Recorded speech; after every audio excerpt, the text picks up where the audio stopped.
الله الرحمن الرحيم الحمد لله رب العالمين وصلى الله على محمد وآله الطاهرين ولعنة الله على أعدائهم أجمعين إلى قيام يوم الدين. وقال الله تعالى وهو أصدق القائلين اليوم أكملت لكم دينكم وأتممت عليكم نعمتي ورضيت لكم الإسلام دينا. تمام مسلمانوں کو عید سعید غدیر کہ جس دن دین مکمل ہوا اور عید مباہلہ کی مبارکباد پیش کرتے ہیں.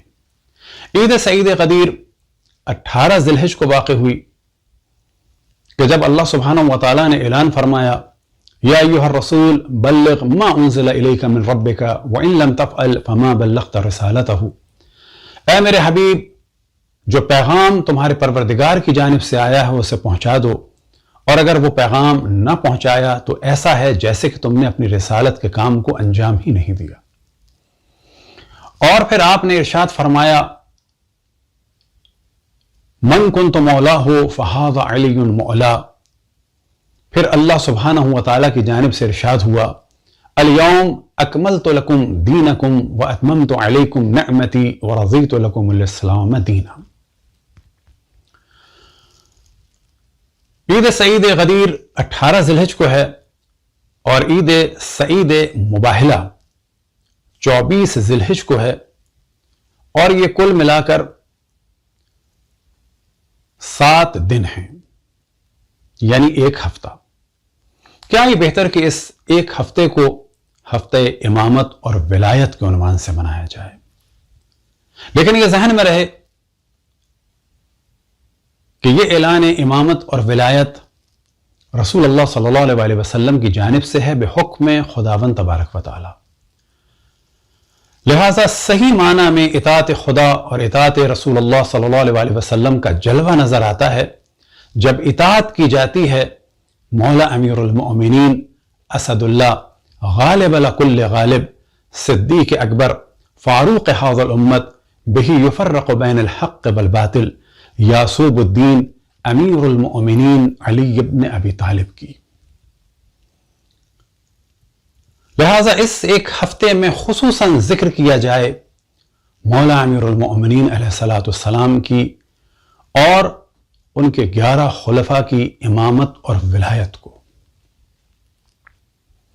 لیکن یہ ذہن میں رہے کہ ان چیزوں کو بیان کرنے سے اختلاف نہیں ہوتا، بلکہ یہ وہ موضوع ہے جس کو بیان کرنے سے اتحاد ہوتا ہے. اب اگر کوئی یہ سوچے کہ اس کو بیان کرنے سے اختلاف ہوتا ہے تو یہ اس کی نادانی ہے، بلکہ یہی وہ چیز ہے کہ جس کے ذریعے سے امت میں اجتماع ہوگا. رہ گیا معاملہ ناسبیوں کا، تو ناسبی تو ولایت مولا امیر المؤمنین اور اہل بیت علیہ الصلوۃ والسلام کے دشمن ہیں. وہ تو فضائل اہل بیت علیہ الصلوۃ والسلام ہم سے تو کجا اہل سنت سے بھی سننا گوارا نہیں کرتے. مثال کے طور پر اسی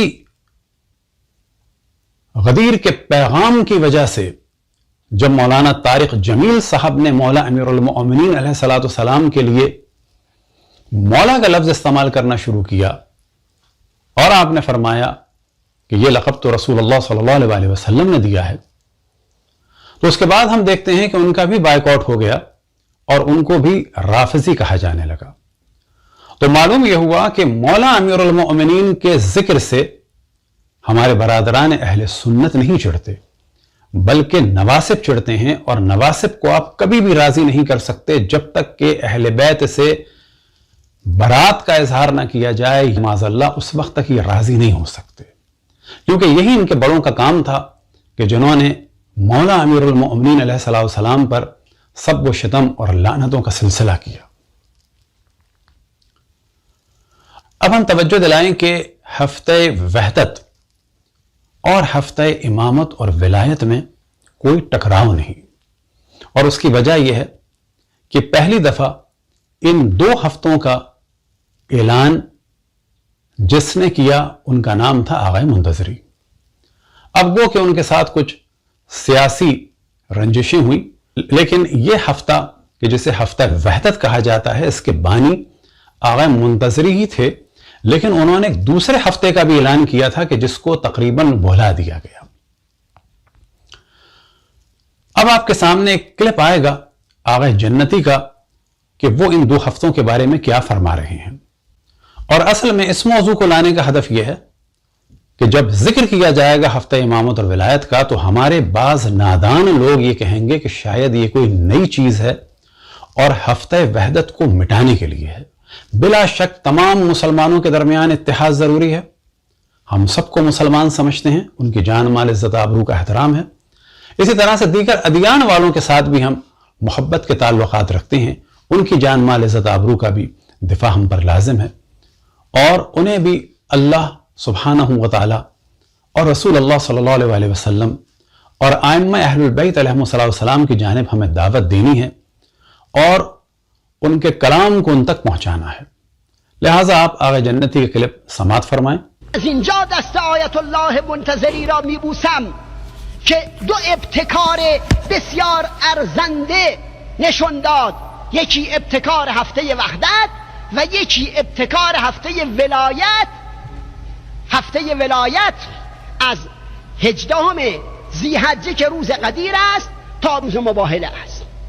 هفته ولایت را ایشون ابتکار کرد و اون هفته وحدت هر دو از ابتکارات ارزنده است، ولی متاسفانه این یکی به کلی سر بریده شد و فراموش شد و نادیده گرفته شد و اون یکی هم نیمه جانی دارد و امت اسلام باید از این پیشنهاد و از این ابتکار این مرد خوش فکر و خوش تشخیص و خوش درک جهان اسلام استقبال کند. هفته ولایت یعنی 1 هفته باید درباره ولایت صحبت کرد، 1 هفته باید حق مسلم علی را مطرح کرد.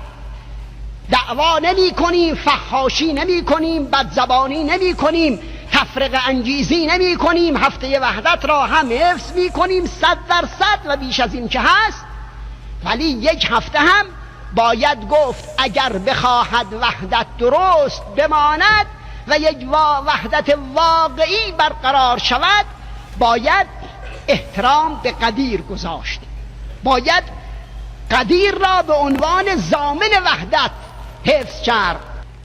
اب اس کا ترجمہ آپ کے سامنے بیان کرتے ہیں. یہ فرماتے ہیں کہ میں آیت اللہ منتظری کے ہاتھوں کو چومتا ہوں کیونکہ انہوں نے یہ 2 بہترین کام انجام دیے.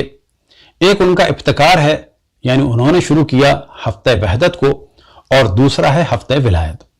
ہفتہ ولایت 18 ذی الحجہ یعنی روز غدیر سے شروع ہوتا ہے روز مباہلہ تک. ہفتہ ولایت انہوں نے شروع کیا اور ہفتہ وحدت بھی انہوں نے ہی شروع کیا، جو ایک بہترین کام ہے.